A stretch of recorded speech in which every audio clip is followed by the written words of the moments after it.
Welcome back. I'm Nova Kingsley, and this is TrendWave News. The next global power shift won't be fought with weapons, it will be built with infrastructure. In Hong Kong, stablecoins and tokenized finance are reshaping how money moves. In Europe, sovereign AI systems are redefining how intelligence operates. And in the United States, the administration has made global leadership in AI and crypto a declared priority. Stablecoins, autonomous AI, global power. This is the race for autonomous sovereignty, and the rules are being written now.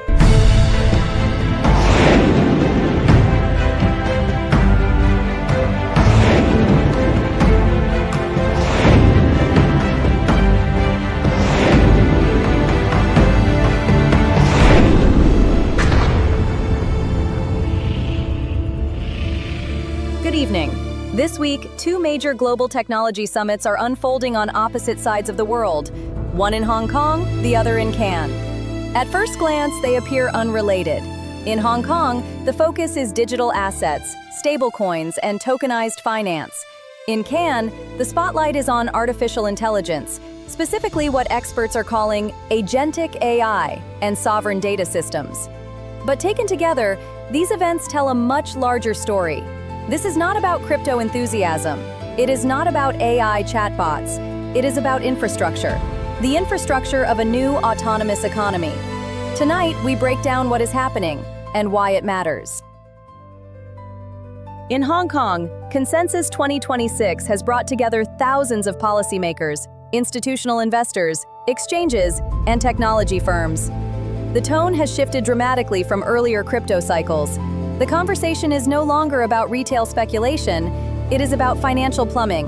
Specifically, stablecoins as programmable settlement rails, real-world asset tokenization, bridging the global trade finance gap.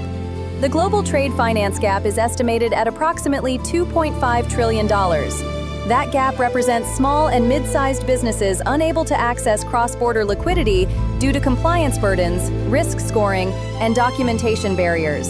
The thesis emerging in Hong Kong is this: if trade documents, invoices, and financial instruments can be tokenized, verified digitally, settled instantly, capital may move more efficiently across borders. That does not eliminate regulatory oversight. In fact, the emphasis here is regulation. Hong Kong is positioning itself not as a deregulated haven, but as a structured digital asset jurisdiction. Strategically, that positioning is important.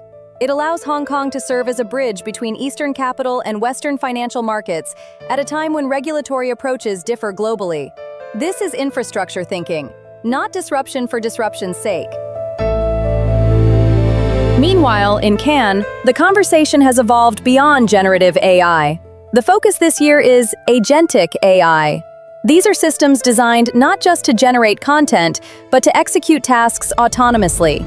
That includes managing supply chains, monitoring compliance systems, coordinating logistics, automating enterprise workflows. In parallel, European policymakers and industry leaders are emphasizing sovereign AI. That means AI systems hosted within domestic or EU-aligned infrastructure, ensuring data residency, regulatory compliance, and strategic autonomy. Why is that significant? Because as AI becomes embedded into financial systems, healthcare networks, and critical infrastructure, jurisdiction matters. Where the data resides, who governs the models, which laws apply. This is no longer a technology debate, it is a sovereignty debate. Now here is where these two events connect. Blockchain provides programmable trust. AI provides autonomous decision-making. Separately, they are powerful technologies.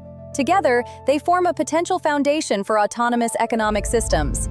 Consider this: AI agents require verified data and secure payment rails to function at scale. Blockchain systems require intelligent automation to manage compliance, detect fraud, and optimize transactions. One provides the brain, the other provides the bank account, and both are now being built within regulated institutional frameworks. That marks a shift. What was once experimental is becoming embedded. Zooming out, this is also about how different regions are shaping the rules that will govern the digital economy. Different regions are shaping different approaches. The European Union emphasizes digital sovereignty. Hong Kong emphasizes regulated digital asset connectivity, The United States continues to debate its regulatory posture.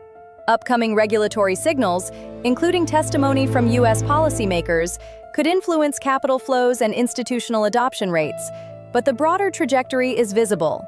Infrastructure is being built, jurisdictions are positioning themselves, and control over digital rails is becoming a strategic priority. So what does this mean for viewers?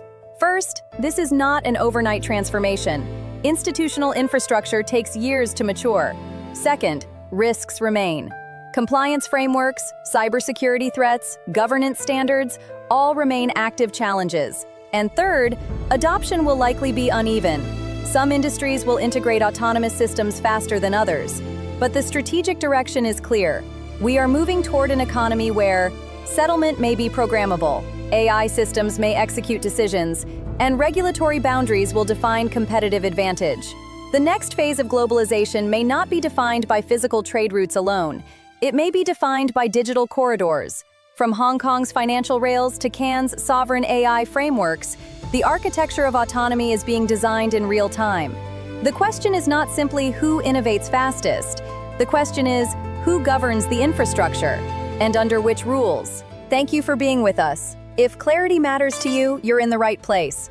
I'm Nova Kingsley. Stay informed, stay thoughtful, and we'll see you next time.